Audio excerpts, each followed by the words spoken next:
Pacific Venturi. Bienvenue dans ce nouvel épisode de la saison spéciale vacances des Pacific Buzz. Nous continuons donc nos rencontres avec ces entrepreneurs particuliers qui nous enchantent par leur chorégraphie, leurs costumes et leur talent à sublimer notre culture pendant le festival du Heiva. Cet épisode, comme l'ensemble de cette saison spéciale du Heiva, a été produite grâce au soutien de la Direction de la Culture et du Patrimoine, le service administratif du pays en charge de la protection, la promotion et la valorisation du patrimoine, du développement des arts et de la culture et de la revitalisation des langues polynésiennes. Pour ce nouvel épisode, nous avons été à la rencontre de Kehaulani Shanki, chef de la troupe Hitireva qui a ouvert les festivités du Heiva. À suivre donc une conversation entre Philippe et Kehaulani. Kehaulani, Yorana. Yorana. Est-ce que tu peux rapidement te présenter pour celles et ceux qui ne te connaissent pas, s'il te plaît? Alors, Shanki Kehaulani, je suis directrice de l'école de danse Aratoa depuis l'année 2000, donc une école de danse qui a été créée par la commune de Aroué. Et je suis aussi Ratira Pupu, donc chef de groupe d'une troupe de danse professionnelle qui participe uniquement aux événements culturels du pays. D'accord. Alors, est-ce que tu peux nous expliquer en quoi consiste être chef de groupe? Alors, en ce qui concerne le Heiva, être chef de groupe, c'est la gestion d'une troupe, d'une grosse troupe, parce qu'on est quand même, dans les troupes professionnelles, on ne doit pas dépasser les 200 et on a un minimum de 120 personnes, il me semble, à gérer. C'est gérer la gestion humaine et financière, la vie d'un groupe, parce qu'on est pendant 6 mois ensemble. On passe 3 heures par jour en chaque répétition et plus on se rapproche du moment de passage et en plus on passe de temps encore ensemble, donc à une raison de 4 fois par semaine parfois, plus des moments de costume où on apprend à s'entraider aussi et à s'enrichir des savoirs et des connaissances.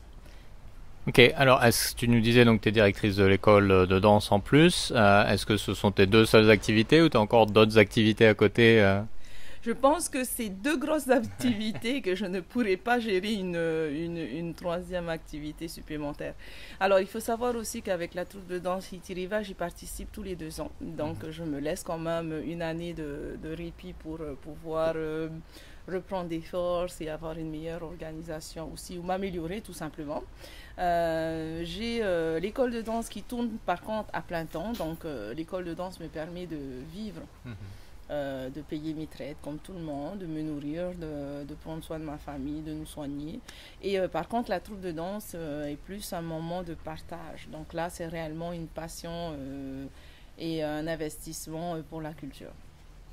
Dans l'école de danse, il y a une autre gestion qui est celle de connaître son métier et de savoir aussi donner, apprendre avec un minimum de base. Alors tu nous disais, chef de groupe, c'est 200 danseurs, c'est les costumes, c'est tout ça. Quels sont au quotidien les challenges auxquels tu fais face pour arriver à la date du Heiva, qui est quand même une date fixe, à ce que tout soit prêt pour la compétition et que tout tourne? Alors effectivement, contrairement à l'école de danse, la troupe de danse qui participe au Heiva a un objectif, et l'objectif est un concours de danse. Donc on a énormément de pression parce que c'est un événement populaire et très connu et un des plus vieux festivals quand même qui existe. Et donc oui, nous avons la pression de la compétition. Contrairement à l'école de danse où nous sommes dans une année d'apprentissage, où nous sommes là à encourager ou à apprendre ou à faire connaître le Ori Tahiti pour nos élèves. Et où on a moins de pression. Donc le travail qui est fourni dans les spectacles de danse de fin d'année est celui de l'élève qui s'est investi toute l'année, qui a eu beaucoup de patience, de l'élève qui avait ses objectifs dans le dépassement de soi-même, le progrès, qui va pouvoir mettre tout ça devant un public.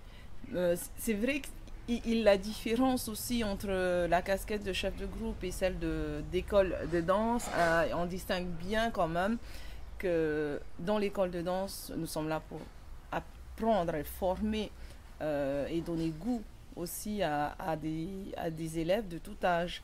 Alors que le Heiva, on a affaire à des personnes qui ont minimum 16 ans et plus. Donc on a plus cette... on a une approche différente que celle que l'on porte avec les enfants. Alors, tu disais donc tu as l'école de danse, ça en soi c'est une entreprise, j'allais dire presque classique, mais finalement chef de groupe c'est aussi être entrepreneur parce que tu as quand même quasiment des équipes à gérer, tu as de la logistique, tu as tout ça. Ta recette c'est quoi? Ta recette magique pour que ça marche c'est quoi? Alors, c'est jamais la même recette tous les ans, elle évolue, elle change, elle améliore, on est aussi dans de la découverte. Effectivement, ça ressemble, on est pratiquement à la même gestion. Dans l'école, il y a aussi un calcul de budget, hein. Il y a aussi des personnes qui nous encadrent et dont on a besoin pour pouvoir avoir un fonctionnement plus professionnel et plus accompagné pour les élèves. Dans la troupe de danse, on a le même procédé, hein. Donc il y a des personnes qui sont des personnes ressources qui nous permettent d'avoir plus d'informations sur les spectacles qui seront mis en place pour le Heiva. Il y a aussi une grosse gestion financière parce que nous avons un budget et les matériaux naturels ont un coût aussi, vu que on ne trouve pas forcément dans notre cours. Donc il y a tout cela à gérer et c'est effectivement une même gestion. La seule différence c'est que nous ne sommes pas poussés par le concours dans les écoles de danse. Et tout ça c'est quand même un challenge, tu le dis, c'est un engagement personnel de toi mais aussi de tout le monde. Qu'est-ce qui te pousse à continuer, à refaire cette compétition tous les 2 ans quand on sait tous les challenges? Qu'est-ce qui te motive? Alors, motivation première, c'est vraiment l'amour que je porte pour notre pays, pour les nôtres, notre Nouna, pour l'intérêt aussi de nos traditions, de nos anciens. Et c'est ce qui m'anime le plus, c'est-à-dire d'apprendre et de m'apercevoir qu'on était un pays, nous sommes un peuple à la base indépendant dans la vie.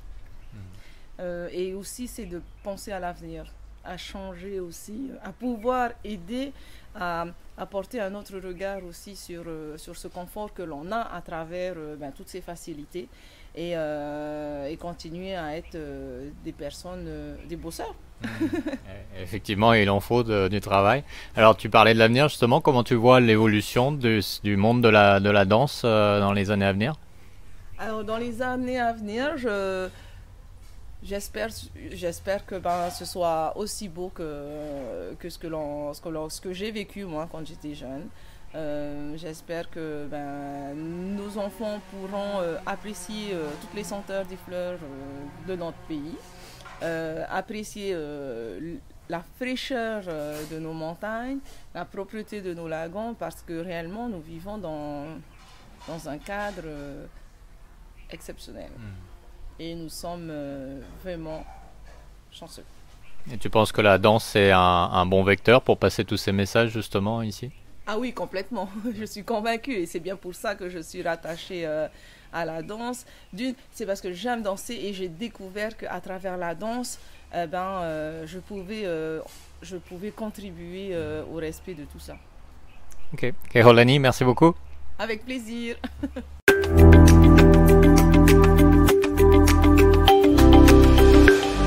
Si cet épisode t'a plu, n'hésite pas à le partager avec tes proches, tes collègues ou ta famille. N'hésite pas également à le partager sur les réseaux sociaux, à le noter sur ta plateforme de podcast préférée. Ce sont tes retours et tes partages qui nous aident à continuer. Nous remercions la Direction de la Culture et du Patrimoine pour ce soutien à la production de cette saison spéciale dédiée aux acteurs du Heiva. D'ici là, prends bien soin de toi et à bientôt. Nana!